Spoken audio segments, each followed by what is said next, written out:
अस्सलाम वालेकुम viewers, this is Arif. Welcome back to our YouTube channel Grand Properties. Viewers, आज हम डिस्कस करेंगे फेज़ 6 को, जो कि सबसे प्राइम और सबसे डेवलप्ड जो है राइट नाउ जो है ना वो फेज़ है। फेज़ 6 के बारे में मैं अगर आप बात करूँ तो इसकी अप्रोच की तो ये बिल्कुल नवाज शरीफ इंटरचेंज के बिल्कुल करीब है, डॉल्फिन मॉल के बिल्कुल करीब है। अम्यूनिटीज़ यहाँ पे सारी आपको मिलती हैं। इसमें अगर मैं इसके ब्लॉक्स को डिफ़ाइन करूँ तो इसमें सबसे ज़्यादा जो है वो प्लॉटिंग, अगर इसमें बात करें हम, कनाल के प्लॉट्स, कैटेगरी कनाल की आती है। 2 कनाल के प्लॉट फिर आपको इसमें मिलते हैं। इसके बाद अगर इसमें हम कमर्शियल रेजिडेंशियल कमर्शियल प्लॉट्स की बात करें तो 4 मरला 8 मरला कमर्शियल आपको मिलते हैं। व्यूअर्स, फेज 6 वो ब्लॉक है जिसने आप कह लें 2015 के बाद सबसे ज़्यादा जो है ना ये ग्रो किया है।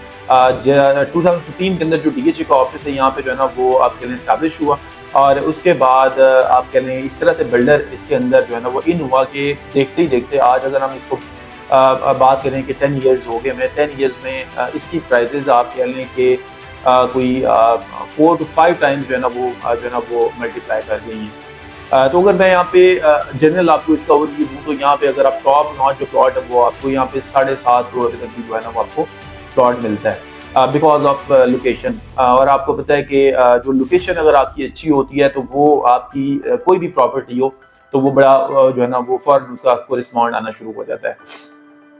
व्यूअर्स, इसमें सबसे पहले जो है ना वो ए ब्लॉक है, ए है, बी ब्लॉक है, उसके बाद इसका सी ब्लॉक है, फिर इसका जो है ना वो जे ब्लॉक आता है, एच ब्लॉक है, उसके बाद एल ब्लॉक है, के ब्लॉक है, जी ब्लॉक है, इसके बाद फिर जो है डी सेक्टर आ जाता है, फिर ई सेक्टर आता है, फिर एफ सेक्टर आता है, एन सेक्टर है। तो व्यूअर्स, ये जो इसके सेक्टर्स हैं ये इनमें भी हर तरह से अगर आप देखें डेवलपमेंट की अगर मैं बात करूँ तो ऑलमोस्ट आप कह लें कि 70-80% जो है ना 80% ऑलमोस्ट जो है ना वो सारे सेक्टर्स डेवलप हो चुके हैं। सबसे जो इसमें आप कह लें कि जो प्राइम ब्लॉक्स हैं, के ब्लॉक है, एल ब्लॉक है, जे ब्लॉक है, उसके बाद बी सेक्टर है, फिर एच सेक्टर है, सी सेक्टर है, उसके बाद इसमें अगर फिर कम बजट की हम बात करें तो जी ब्लॉक है। जी ब्लॉक इसका इस वजह से है कि बीच में थोड़ा सा डिस्प्यूट इसके अंदर आ जाता है। फिर ई सेक्टर इसमें जो है ना वो थोड़ा सा कम प्राइस में आ जाता है। फिर इसके बाद एफ सेक्टर है, वहाँ पे प्राइस कम है बिकॉज उसके अंदर एक जो है ना वो एक गाँव अभी है जिसको अभी तक जो है ना वो रिमूव नहीं किया गया। फिर एम सेक्टर है, एम सेक्टर इसका बड़ा अच्छा सेक्टर है, बिल्कुल ये फेज 7 और राया के बिल्कुल साथ है। तो व्यूअर्स, अगर यहाँ पे हम प्राइस की बात करें तो मैंने बताया 7.5 करोड़ रुपए तक जो है ना वो प्लॉट की वैल्यू चली जाती है। बाकी मिनिमम जो प्लॉट है वो, सॉरी इसमें एक ब्लॉक में बताना भूल गया हूँ, एन सेक्टर भी इसके अंदर जो है ना वो शामिल है। तो इसमें अगर मैं कम प्राइस की बात करूँ तो मिनिमम यहाँ पे जो है ना वो प्लॉट आपको कोई आप कह लें कि 3.5 करोड़ रुपए से आपको जो है ना वो प्लॉट का रेट स्टार्ट होता है और 7.5 करोड़ रुपए तक प्लॉट की वैल्यू चली जाती है। तो इसके अंदर जो सबसे कम बजट में आपको जो प्लॉट मिलता है वो एन सेक्टर के अंदर मिलता है। बाकी इसमें जो सी सेक्टर है वहाँ पे भी आपको लो बजट में प्लॉट मिल जाता है बिकॉज उसका एक पोर्शन बिल्कुल गाँव के साथ अटैच्ड है। इसी तरह से जो है ना वो एक ए ब्लॉक है, ए ब्लॉक का एक पोर्शन ऐसा है जो वो बिल्कुल डॉल्फिन मॉल की बैक साइड और गाँव के साथ अटैच्ड है, वहाँ पे आपको लो बजट में मिल जाएगा। फिर इसके इसी के साथ आपको एक डी सेक्टर है, डी सेक्टर का कुछ पोर्शन ऐसा है कि जो गांव की तरफ जो है ना वो आता है, लेकिन वहाँ भी आप कह लेंगे प्लॉट तकरीबन 4.25 4.5 तक प्लॉट का रेट है।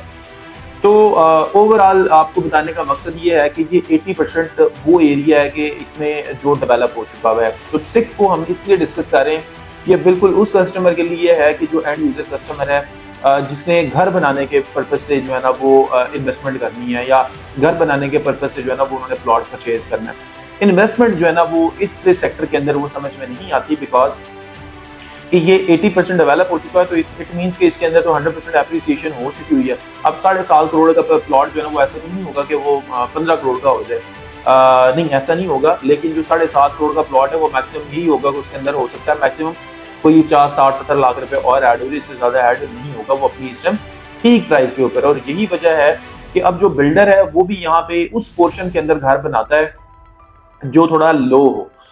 जिस तरह की अगर हम अभी रिसेंट अगर हम देखें तो हमें जो भी न्यू ओपन हाउसेज जो हैं वो मिलते हैं, वो हमें या तो हमें ई सेक्टर के अंदर नजर आते हैं, या हमें एफ सेक्टर के अंदर नजर आते हैं, या हमें डी सेक्टर के अंदर नजर आते हैं, या हमें एल सेक्टर के अंदर नजर आते हैं। लाइक हमें ये जो मेन जो इसके सेक्टर्स हैं, लाइक जिस तरह मैंने बताया एच सेक्टर है, उसके बाद बी सेक्टर है, जे सेक्टर है, सी सेक्टर है, यहाँ पे घर हमें ओपन हाउस क्यों नजर नहीं आता, बिकॉज ऑफ कि ये बहुत हायर एंड पे चला जाता है और जो फिर एंड यूजर कस्टमर है वो उस तरह से वो प्राइस पे नहीं कर पाता। लेट सपोज एक घर की डिमांड ही 40 करोड़ पे हो रही है कनाल की, तो वो फिर ऑब्वियसली उसके लिए मुश्किल हो जाता है, क्योंकि देखें 7.5 करोड़ पे का अगर प्लॉट है तो घर पे अगर आप देखें कोई 10-15 करोड़ पे जो है ना वो उसको जो है ना उसकी फिनिशिंग पे आ जाता है फर्निश के साथ। तो उसकी जो प्राइस है ना फिर आप कह लें कि वो उस तरह से आप कह लें कि वो कस्टमर की रेंज में नहीं आती है।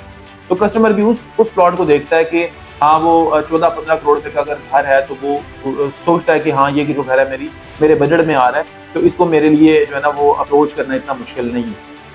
यही वजह है कि फेज 7 के अंदर जो है ना वो सारा बिल्डर चला गया हुआ है। तो कम टू द पॉइंट, हम जरा जो है ना वो अपने टॉपिक पे आ जाते हैं फेज 6 के बारे में। फेज 6 में अगर आप जो है ना वो घर बनाने में इंटरेस्टेड है और आप कोई प्लॉट देख रहे हैं या आप कोई प्लॉट बेचना चाह रहे हैं तो आप काइंडली हमें कांटेक्ट करें। स्क्रीन पे हमारा नंबर आ रहा है, आप हमें कांटेक्ट करें। इंशाल्लाह हम आपको गाइड करेंगे कि आपके बजट में आपको किस कैटेगरी में कहाँ किस लोकेशन के अंदर आपको जो है ना वो प्लॉट मिल सकता है। तो इंशाल्लाह जो है ना मेरे चैनल को सब्सक्राइब करना ना भूलिएगा प्लीज़, और बेल आइकन को जरूर प्रेस कीजिएगा। इंशाल्लाह मिलेंगे नई वीडियो के साथ, तब तक अपना ख्याल रखिएगा। टेक केयर, अल्लाह हाफिज़।